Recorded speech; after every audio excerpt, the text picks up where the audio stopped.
Hi there, welcome to Flaming Star Podfics. Today we are continuing Axiom of Choice by Literally Mad Lad.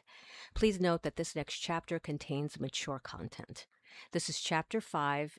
It's an innocent science experiment. I swear, for science. The intruder returned on 3 other occasions before the water could get too cold to swim in. Kotsky loathed every second of it. He hated the feel of alcohol on his gills, and he started to visit the pool less frequently to avoid it. Deku's new filtering system was expensive, but took a day to compensate for the college kids' visits. The habits of the fish in the ecosystem started to change, which wasn't necessarily a bad thing, but it was an inconvenience nonetheless. It became difficult to hunt, and Katsuki couldn't figure out why until he was drawn to a baited hook near the tunnel entrance. Deku had warned him about the kids fishing, but truthfully, he didn't quite understand what that meant, or the fact that it affected him. He wasn't an idiot, but he was pissed. The fish were his and his alone. Not to mention the rotten bastards were walking all over Deku. The electric fence was put on hold after some of the kids took the fresh lumber and used it for a bonfire outside of the cave, as if the filtering system wasn't expensive enough.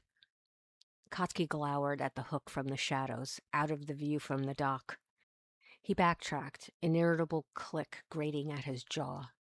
He circled around to the second entrance, which gave him a clear line of sight to the dock, where 2 kids were sitting on the edge, one with a pole between his legs and the other in her underwear. There was a foul smell in the air that Koski grimaced at.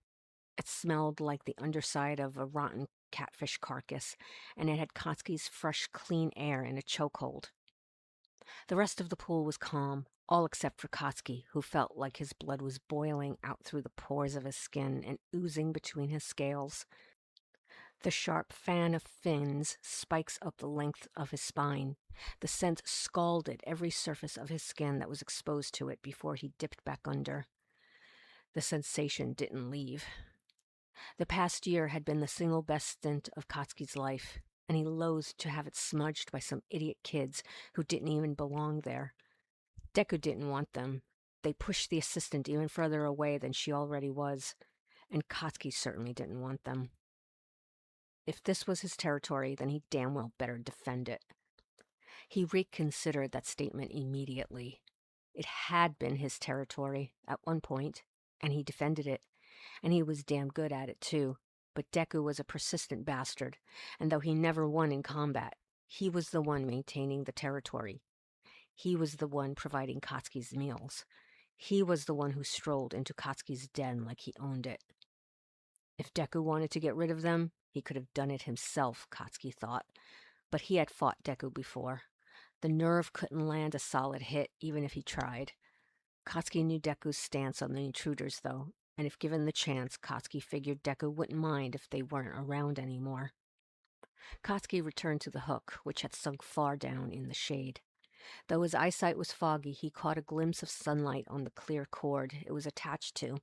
He reached out for the cord and hooked his finger around it, and then he heaved. The kid on the dock pulled back with a shout of excitement. Kotsky ground his teeth together, the cord pinching his skin. With his other hand, he hooked his wrist higher up on the wire and wound it back with a burst of his tail. The wire yanked taut, straining, and when it struck the rocks on the wall of the cave, it sunk in the water. Kotsky pulled the cord around the corner, and the instant he did, the tension snapped. He whipped around the corner, momentum barreling him out into the pool where the resounding splash sent a cascade of bubbles up from where his prey had fallen in the water.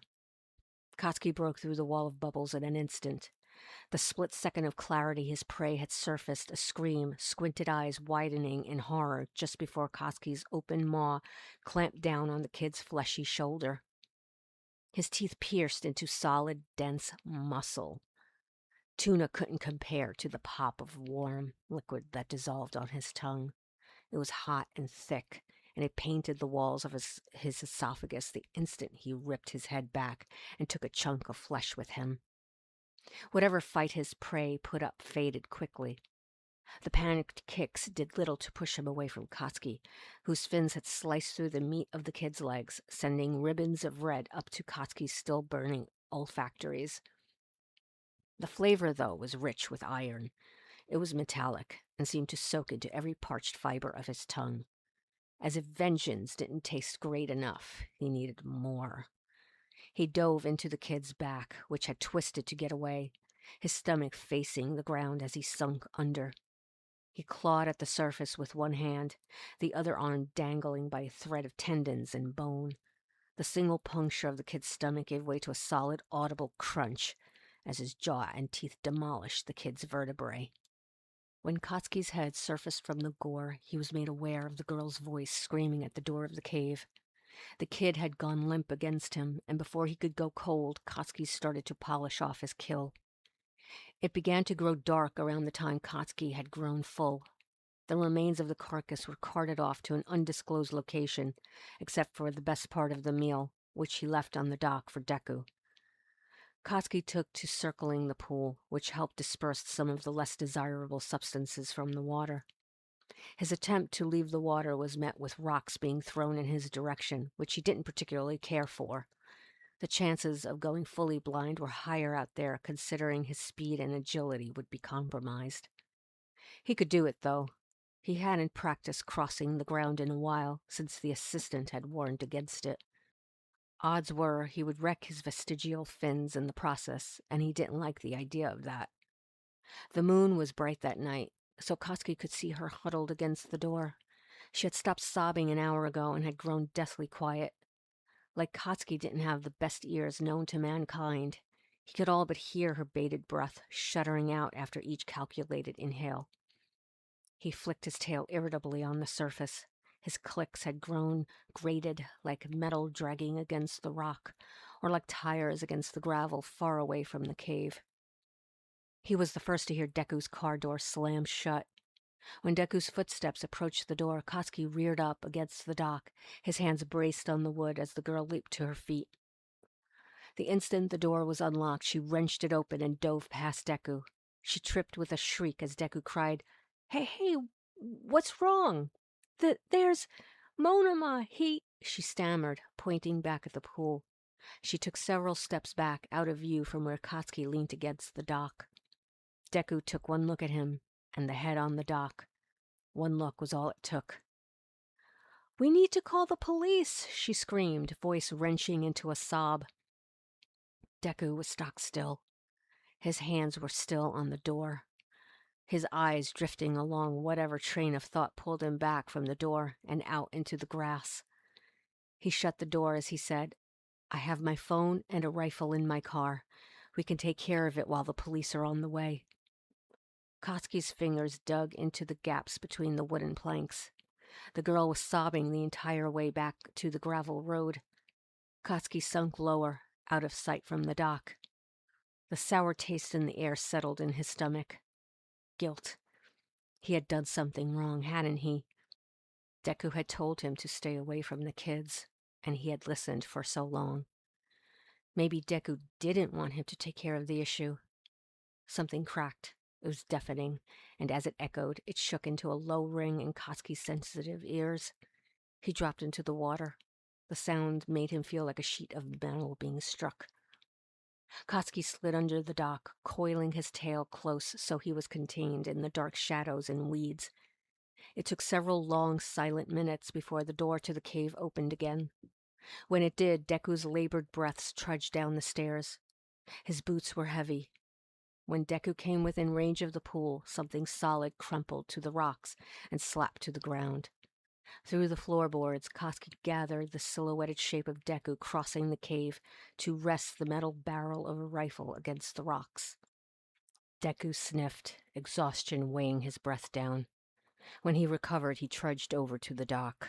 The crinkle of a plastic bag closed over Katsuki's prize.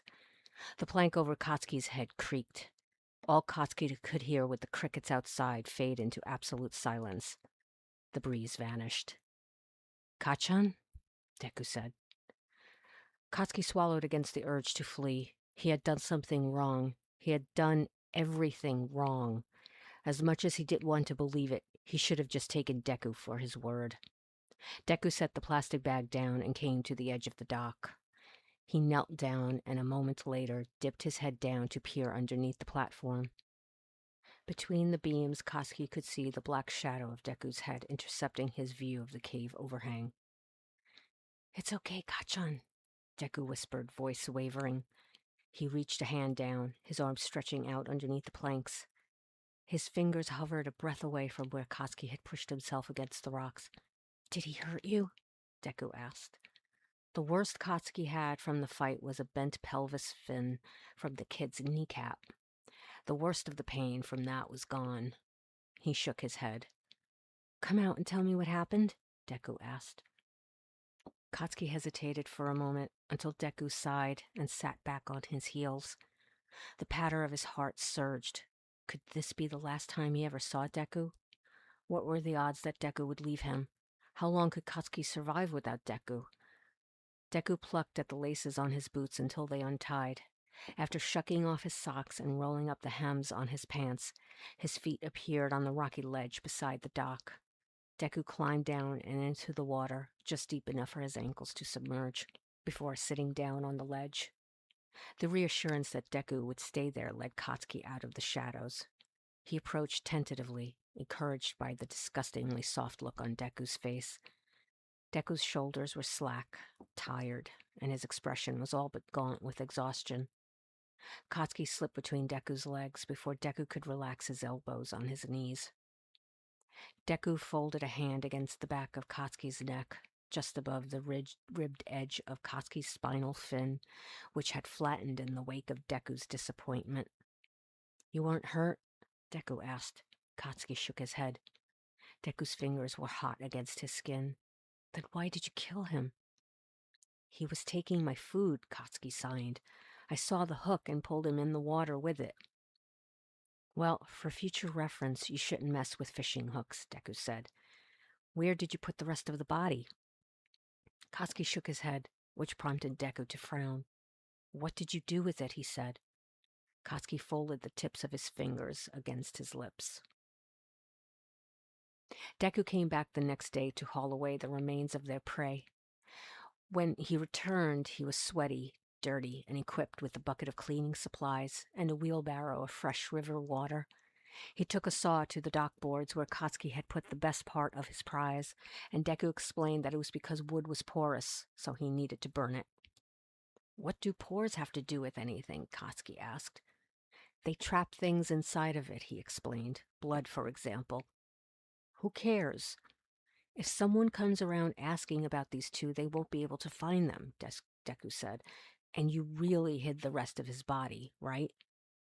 Koski refused to give up the location of his prey, and since Deku couldn't swim now due to potential contamination, Deku couldn't go looking for it. Deku had brought Koski up on the dam's wooden platform to be scrubbed down from head to toe before deposited into the containing pond for the duration of the week. Deku tested the water every hour of the following day, in between rebuilding part of the dock and gingerly staining the top part with a can of some foul-smelling substance. Deku scrubbed down every inch of the rock face, careful to let it air out and dry over the next week before dousing it in copious amounts of river water. All the while, Koski watched from over the dam wall, wondering why in hell Deku was going so overboard. Granted, Koski wasn't complaining, at least not really. He spent the entire week with Deku when normally he'd only see the nerd for a couple of hours a day. In fact, Deku was spending the nights. Koski grew used to Deku's constant presence. During the night, while Deku slept, Koski watched him from a distance, and close up, unfazed by the way Deku stirred when awoken, or by the obvious annoyance on Deku's face in the night when he caught Koski staring. Each time, Deku's tense brow eased, a faint smile on his lips as he snuggled a bit further underneath the cushioned, crinkly wrap of a sleeping bag. When Koski was allowed into the pool again, the water felt cleaner than it had before. The containing pool was less salty than the water he was used to, and as he stretched out in it, he realized quickly that it gave him almost immediate access to Deku's makeshift sleeping quarters at night. The exhaustion from physical labor during the day knocked Deku out in the dark, so Koski pulled himself up onto the stone ledge, mindful of his broken pelvis fin, and rolled onto his stomach to watch Deku just a little closer up. The sleeping bag was lumpy and unflattering on Deku, but Deku didn't seem to care. In the mornings, his nose was pink from the cold, his freckled cheeks ruby red, and his eyes bleary with sleep. It took several blinks for them to open completely. The static from the sleeping bag all went to his frizzy curls, which grew all the more unruly once separated from the fabric. Deku yawned. He checked his phone, which turned into several minutes of reading while Katsuki awaited Deku's attention. At last, Deku set his phone aside. "I've got some news," Deku said as he approached the dock. Deku rubbed up the side of his face, clearing his eyes of sleep. "Another one of your kind was found in Peru, and I was asked to visit for a stint, see if communication is possible." Katsuki latched onto what Deku was insinuating. Katsuki hadn't seen or heard from anyone of his species for the better part of his life, and any connection he might have had to them died when he started to lose the way he used to talk. He was rusty and had no means of corroborating his accuracy. "Me?" Katsuki said out loud. His voice cracked, and the sound of his own voice nearly sent him cowering in the water. "I wasn't going to go," Deku insisted, shaking his head, "but I don't know if your tail turning black is a bad sign. If I can talk to someone else who might know, we'll be able to find out why it happened, and if it needs to be fixed." He'd be alone if Deku went to Peru. "No," Katsuki said, his throat closing up. He signed. "You can't go." "Why not?" "Because you have to take care of me," Katsuki thought. But that wasn't entirely true. Even with the fishing, Deku was still dropping fish off regularly, and the population was steadily increasing again. "This first stint would only be for 2 weeks," Deku said, "and if all goes well, I'll be back for a week. You'll be in hibernation anyway." The previous winter, Katsuki had grown sluggish from the cold and retained his body heat down below the surface, where he could be warmed by the depths of the earth. It was before they had a waterfall, so the assistant and Deku had chiseled holes into the ice to deposit fresh fish.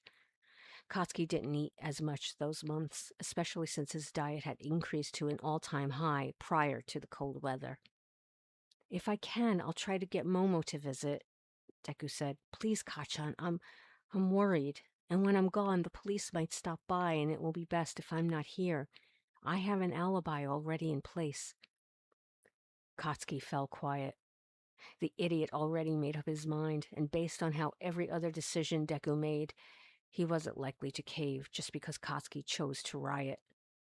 Katsuki lifted his hand to ask, "When do you leave?" "I was just sent the tickets. I'll be leaving tomorrow." Katsuki sunk deeper into the water, drifting away, until the exact moment Deku reached out over the water to catch Katsuki by the arm. His hand closed uncomfortably over the sensitive fin along his forearm, which had grown sore over the days.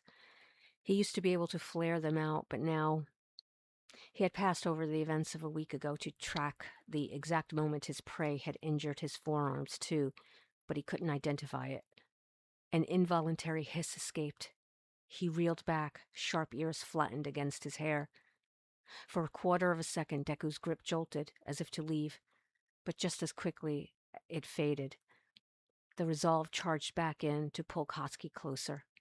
Katsuki reared against it, and he could have escaped if he wanted to. He knew he could.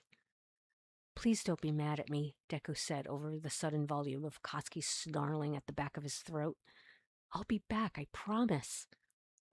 Katsuki snapped his teeth at Deku, and as they parted into a feral growl, Deku did nothing but stare at him with those big green eyes and stupid pouting lips. Deku closed his hands over Katsuki's cheeks, his grip tight against Katsuki's jawline. Katsuki's snarls dissolved into a low-pitched whimper. "Go," he signed sharply. He didn't want to linger here and prolong the inevitable. "I'm not leaving until you're okay with this." "I don't care. Just go." Katsuki shoved him hard by the shoulders, but Deku held on tight. "If you aren't okay with what I did, then go already." "What do you mean?" Deku said, and when Katsuki merely scowled at him, Deku said, You think I'm upset with you?" "Aren't you?" "No, Kachan, I could never be mad at you." Deku soothed his fingers over Katsuki's hair. Katsuki closed his eyes against it, relief seeping in with every stroke through his hair. You were protecting your territory, and you did a good job. Of course he did. If Katsuki couldn't fend Deku out of his territory, then the best he could do was prove that he was capable of doing so against other people. It was pathetic how long it took for him to do it, though. I don't believe you, he signed, though he did, in fact, believe Deku. Deku, in turn, signed back a confusing statement Katsuki had never seen. I could never be mad at you because I am you. Katsuki frowned. He repeated the word back, and Deku nodded. Yeah, it means to be in love, Deku said.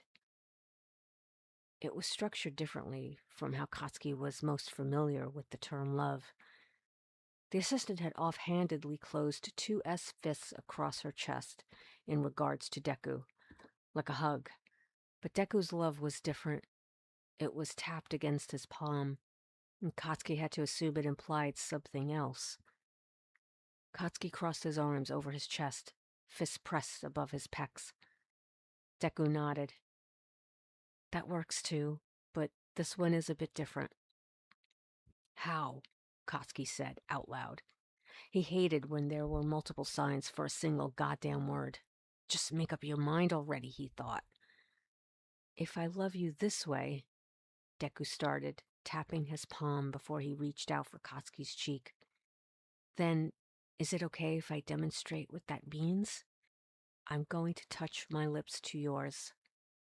Katsuki dropped his eyes to Deku's mouth. He hadn't thought much about Deku's lips. He had been around humans long enough before Deku to no longer be alarmed by the dull state of their teeth.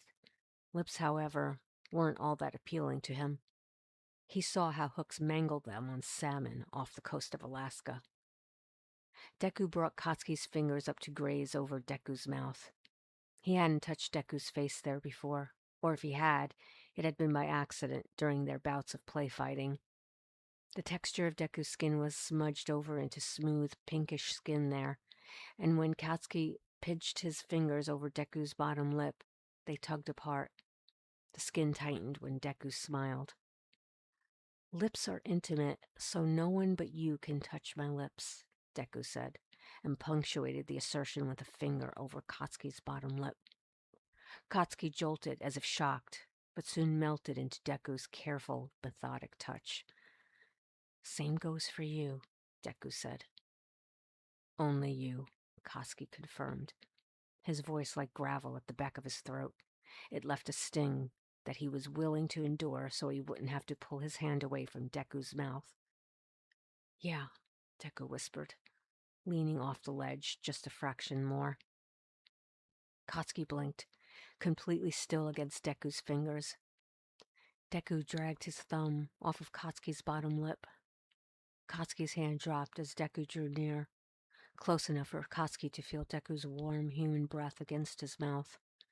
Katsuki's lips twitched on the verge of baring his teeth, but in his resistance they trembled, shaking against the brief graze of Deku's lips on his. What is he doing? Katsuki thought, eyes wide. Deku's gaze had lowered, his eyelashes folding over the freckled purple bags under his eyes. Katsuki's only source of oxygen came from his gills that were still submerged under the water. Even if he wanted to breathe like a human, he couldn't. Deku would feel it, as Katsuki certainly could with Deku's sharp, minty breath. The pressure of Deku's soft skin slotted between Katsuki's uncertain, tense lips. When Deku pulled away, the suction from Deku's mouth audibly popped between them. Katsuki leaned in after it to chase the sudden, indescribable glow that floated through him. Deku obliged. Against his lips, Deku described the word for Katsuki. Kissing. It was a kiss, something that Katsuki couldn't recall ever existing in the society he initially was raised in. Humans did it to show affection. Katsuki clung to Deku's arms to hold himself above the water, where Deku's lips could reach him.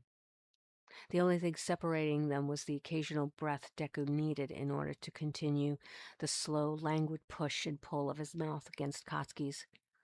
Even the slow nature of it was enough to set Katsuki's heart racing until his head was dizzy with energy. He never wanted Deku to go. He surged back, his grip on Izuku forcing him into the water after Katsuki. Izuku's heart lurched to his throat. He had seen plenty of legends on sirens dragging lustful humans to their demise, and every dream he had ever had of Katsuki painted the mermaid as one. Katsuki, Izuku's downfall. He didn't mind the sound of that one bit, but still, his mortal lungs screamed in fear. Izuku's legs were wound tightly together by the suffocating length of Katsuki's tail. His vestigial fin slotted against Izuku's hip, and he felt the telltale pierce of its edge slice into his skin. He drew back with a hiss, his face surfacing once more. As he caught his breath, aware of Katsuki's lips hovering near his chest, his ruby eyes staring up at Izuku through the surface, Izuku became aware of an unfamiliar texture sliding along his leg. Izuku trembled at the sensation. Katsuki's scales were too razor-sharp to feel so soft, and his fins too wiry to compare. Katsuki's skin was closer in comparison, but the sensation spread lower than where Katsuki's waist tapered off into scales. Izuku took a deep breath and dipped under to investigate. His leg was then pulled by it, or rather, suctioned. A thick, bulbous substance the color of tar had coated Izuku's upper leg. It took shape, though, as it seemed to coax along Izuku's leg to stretch into a long form that curled around his leg like a muscle, like a tongue, the base of which settled alongside Katsuki's vestigial fin. Izuku went up for air again, just long enough to fill his lungs. Fuck air. He looked up to Katsuki, who seemed more enthralled by Izuku's reaction than anything else. He took that as a good enough sign to proceed with his investigation. Izuku sunk his finger underneath the tar substance on his leg. It curled around his finger, and the rest of the tar retracted. Just as Izuku thought he had done something wrong, the end of the tar stretched over Izuku's finger. It ensnared his hand, the force of it pulling him into the pocket where the tar had receded. It dawned on Izuku that this wasn't Katsuki's reproductive appendage. It was a hole, and it was seeking him out. The suction clamped around Izuku's fingers, Katsuki's inner walls oozing around him in a thick, viscous slime. Izuku's skin paled in comparison to the void his hand was entirely sucked into. Holy shit, Izuku thought, the rest of the air in his lungs bubbling out. He floated to the surface for more, though his wrist was hopelessly stuck inside of Katsuki. Holy shit, he's inside of Katsuki. Katsuki remained under, and it dawned on Izuku that Katsuki's head had sunk closer to him, his hair waving along the surface, as if embarrassed, or perhaps, Izuku hoped, overwhelmed. Izuku moved his fingers, reaching them forward to gather the scope of Katsuki's insides. An incomprehensible sound bubbled to the surface over Katsuki's head, his tail twisting underneath them. A fin nicked Izuku's foot, and the salty water stung the fresh wound. Izuku grimaced as he found purchase on the edge of a rock. He teetered on it, reaching to hold Katsuki to him as Katsuki's vestigial fin flared and threatened to slice his wrist. Katsuki's tail licked back around Izuku's legs, straining against his ankles. His grip was strangling, but nothing Izuku couldn't handle. When Katsuki's head surfaced, that unmistakable purr rose up with it. He pushed his head forward to Izuku's shoulder, burrowing against his neck. Izuku shuddered when Katsuki's hand passed over the front of his shorts. He hadn't felt his erection until then, when it pressed up against his thigh. "Does this feel okay?" Izuku asked, and Katsuki nodded against him. Izuku let out a sigh of relief. "I'm going to try something. Can I have my hand back?" The purrs broke into a frustrated, gritty snarl. The pressure inside of Katsuki weakened, though, and with the muscles released, Izuku's hand was able to slip out of him. He dragged his fingers along the soft lips of Katsuki's slit, his thumb lingering just a bit longer before his hand left to pull down the hem of his shorts. With a shaky breath, water lapping up against his collarbone, Katsuki leaned his hip forward and likewise pushed Katsuki's hip flush with his own. The side of his dick ran alongside the smooth lining of Katsuki's hole where the flesh had swollen slightly, soft, plush, and slightly cool against Izuku's achingly hot cock. Katsuki's hand came between them. He felt along the base of Izuku's cock where he had once observed it unbeknownst to Izuku. As Katsuki's fingers hooked underneath it, a slim tendril of Katsuki's internal muscle leaked out and towards Izuku's dick. This is a bad idea, Izuku thought, but couldn't find it in him to care. Not when the black tar-like substance reached the head of Izuku's cock and engulfed it with a forceful suck. The pressure only mounted when Izuku was forcefully sheathed inside of Katsuki up to his pelvis. The flushed skin of his balls were enveloped in it, and Izuku couldn't look away. He passed his hand down from the small of Katsuki's back, as if to feel for some indication that a part of himself was really inside of him. And then the pressure pinched the base of his dick. Fuck, Izuku swore, gasping. The pressure eased down like a ring being pulled from the base of his dick to the tip. His forehead fell against Katsuki's, half smiling from the giddy satisfaction of being the first and only person to ever feel Katsuki this way. No one could ever hope to be this close to a creature as magnificent as Kachan. Katsuki closed around him in a vice-like grip as the both of them shuddered out gasps. Katsuki's fingers dug into Izuku's shoulders, and Izuku lost his breath at the sudden rupture of every knot of tension building inside of him. The sheer force around his dick made it nearly impossible for him to even feel his own release as it shot down into Katsuki. The pressure eased off, first at the base and then at the tip, until Izuku's flaccid dick was once again free to the frigid waters. There wasn't so much as a drop of evidence that they had done anything, aside from their flushed cheeks and wild, baffled eyes staring at one another in awe. Izuku let out a thrilled laugh to spite himself. He tightened his arms around Katsuki's neck, squeezing him tight, and said, "You're incredible, Kachan." Things were never the same after Deku left for Peru. In fact, Katsuki was certain they never would be, and it started with his teeth falling out. He blamed it on the stress of anticipating his isolation. He was used to the feeling of his sharp fangs loosening at his gums, but when the first of them fell into his palm, his tongue passed over the flat bud of a tooth. Flat. Izuku's teeth were not intended to be flat. Sure, he had an omnivorous diet, especially more so now that his access to plant-based foods was increasing, but he was still crunching through fish bone on a daily basis. Perhaps it's just the one, as Katsuki thought. But the next day proved him wrong, with 3 more teeth fell out and were replaced by flat, misshapen teeth. If Deku were here, he would have had a fit. Katsuki kept the teeth in his den to share with Deku later. His new teeth were sensitive and ached, and only continued to do so as every last one of his fangs fell out. Only 4 of his teeth were noticeably sharper than the others, but it wasn't enough to tear into fish skulls anymore the way he used to. His first attempt left him debilitated with sharp pangs across his own skull, cursing in agony. But Deku would be back soon, and he'd come back with answers. Deku promised him answers. By the 4th day of Deku's trip, Katsuki was noticeably gaunt. His appetite hadn't changed, but the amount his new teeth could manage was far less than anticipated. He never had this issue before.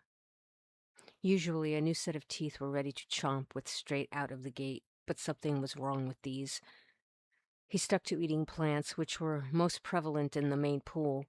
Deku had closed off the skylight with a square wooden structure on which sat a tarp weighed down by concrete. Katsuki spent so much time in the pool area that he had taken some of his favorite items with him, which included, but was not limited to, the assistant's flip-flop, a plastic disc Deku used to toss across the pool, and Deku's clothes.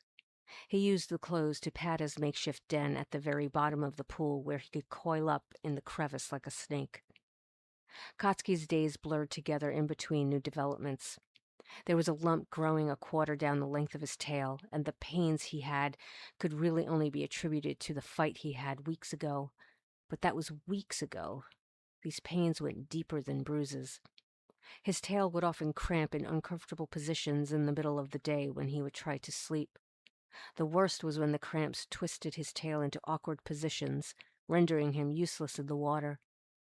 His dead weight would drop him to the bottom of the pool, where he would slam his fist repeatedly against the rock to distract himself from the taut invisible wire that had his tail in its warped grip. In the middle of the morning, Katsuki's tail had been crunched in an awkward position. The end of his tail looked as though it had shriveled up, still black as if charred on a grill. His scales had lost their shine. Katsuki pushed his reservations to the back of his mind. Every last one of them declared this issue far beyond Deku's capacity, or even the assistant's skill set for that matter. This was by far worse than any physical therapy he had done with the assistant. He could feel his vertebrae through the lumps running down the upper half of his tail, all twisted and askew. He awoke with an agonized cry, cursing as he gripped at the tumor-like, hard bulge just to the left of his vestigial fin. It twisted to the side, straining against his scales. He turned to the ground, screaming, but the water stung his lungs in ways he wasn't familiar with. His throat closed up around the gasp, gagging. When he tried to breathe with his gills, he found them stiff and stale against his neck and ribs. He clutched at them, chest straining. He needed air. Katsuki pushed off of the floor of the pool, reaching for the surface. His fins were stiff like the wooden planks on the dock. His tail weighed him down, unmoving. With a scream, he wrenched himself up by the arms, thrashing his hips to gain momentum. In doing so, his scales tore against the rocks. Bubbles lifted from Katsuki's throat with an agonized cry. The tear ripped down along the stretched broken scales of his tail where they had cracked around the broken bones under the surface. As the bones came free, pale white flesh came with them. A thick translucent gel suctioned to them, and it peeled into strips as they separated from the former scales of his tail. The appendages propelled them to the surface with clumsy momentum. Katsuki's head broke through the surface first, coughing, and the water came up fast and all but shredded his esophagus as he struggled to keep buoyancy. He clawed for the dock, shaking. His tail felt frail and thin underneath him, and with barely any support, he heaved himself up onto the dock. The loss of his tail's weight made it possible. Minutes later, he looked down. Where the black scales used to be now lay two lopsided, fleshy legs. They were smooth like the rest of him, and as they dried, they had the same porous texture that Deku's skin had. But they were attached to Katsuki. And that was chapter 5 of Axiom of Truth. If you're enjoying this story, please go over to AO3 and give the author some love. It is literally mad lad. You can find the link in the description. Please don't forget to like and subscribe so you don't miss out on future chapters, and leave any comments below about what you think of the story and do you like it so far? What would you like to happen between a merman and a human? Thanks for listening.